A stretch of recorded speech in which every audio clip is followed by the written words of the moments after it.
Hi! Welcome back to my channel. So, ayan na nga. Ayan, di ba? Dami-daming Adolphi. Kasi, pupunuin ko talaga tong kawa na to. Kasi, ayan, oh. Mabilis siyang paramihin. So, yan. Pagkapugot ko, tusok siya dyan. So, yan. Kasi, marami akong namatay dyan na succulent. So, yan. At ito naman si flapjack na maliit to dati, so hanggang ngayon maliit pa din, pero tumangkad lang siya. Ayan, oh, ano siya, bagal lumaki. At ito naman si Choco Soldier. Ayan, napugutan ko na rin yan ayan, ito si Cinnamon. So ayan, ang tangkad ni Choco Soldier, oh. Ayan, so ito si Cinnamon ay nilipat ko lang siya dyan kasi nga marami nga namatay na succulents dyan. So, gusto ko mapuno ito uli. So, ito naman si hybrid aloe din yan na white. So, nangaluntoy. Kasi dito ay direct sunlight dito ng morning till noon. So, yan. At ito sino ba to? Si Ghost Plant na namutla. Ayan. At nag-itulilate din. Ayan.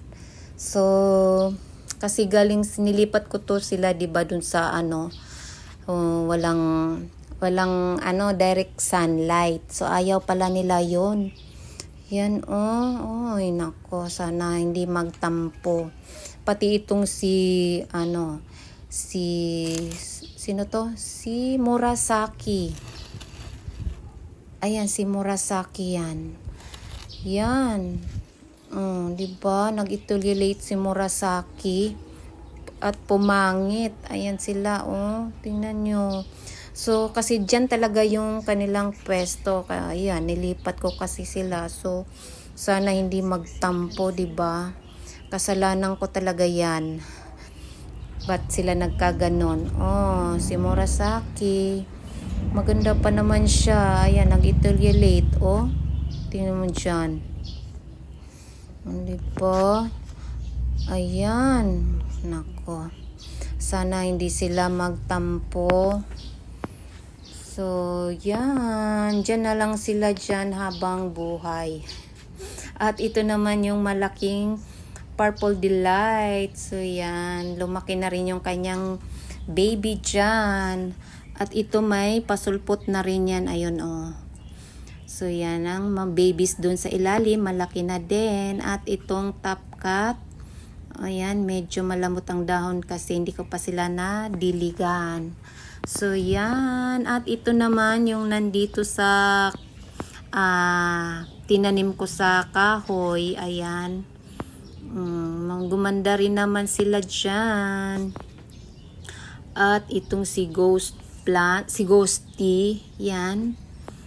Lumago na rin siya. Ayan, no. Lumaki na yung kanyang baby sa top cut na yon, sa cuttings na yon. Ayan. At itong si Madiba na nagpipink. Yun, ganda ng kulay talaga ni Madiba, diba? At ito si Hybrid Lovely Rose. So, ayan guys, may napansin ako kay Hybrid Lovely Rose. May mga bump siyang tumubo sa dahon niya, oh. Ayan, kakaiba siya. So, yan, tumangkad na rin siya, pero parang humiga yung pagtangkad niya. Ayan, parang hinabol nila yung araw, diba?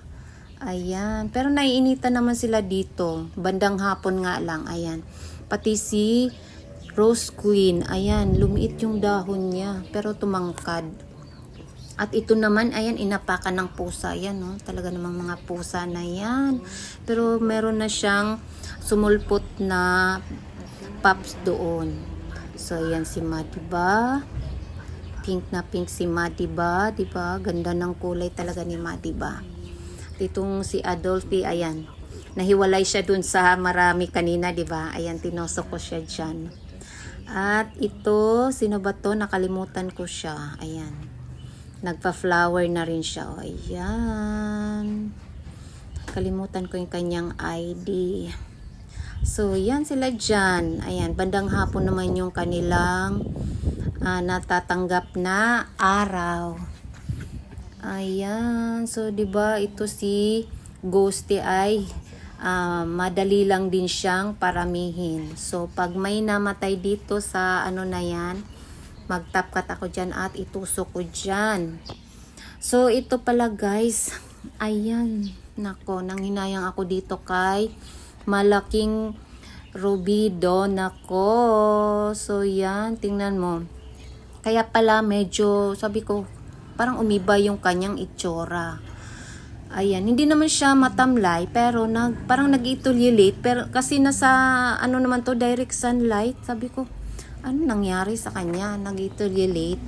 So, ayan, tiningnan ko. Meron palang namamahay na maliliit na langgam. At, nako, meron ding millibugs. So, i-uproot ko siya. Ay nako, sayang naman to, 'di ba? Kung hindi maagapan. Hindi ko pa naman to pinapansin. Oh, 'di ba? Ang ganda ng nagro-root bound na dapat siya eh, oh. Kaso yung na yan, langgam na yan. Tingnan niyo yung langgam. Ang dami niya. Ay nako. So, tanggalin ko lahat ng potting mix niya dyan. At tingnan natin yung roots niya kung marami bang millibugs. Ayan. So, yan. At hugasan natin to. Hugasan ko siya muna ng tubig bago ko isprihan ng pampatay ko ng langgam tsaka millibugs. Ayan o. Tingnan mo. Alam niya guys. Diba? Ang dami-dami na sana niyang roots oh. Asar talaga tong mga langgam na to. Dito pa siya namahay sa malaki pa naman na rubido na tong na to. 'Di ba? I-update ko na lang kayo guys sa aking rubido na pag naitanim ko na sila. So yan lang. Thank you sa panonood at sa mga bagong viewers. So sana mag-subscribe na rin kayo sa aking channel. So thank you guys. Bye!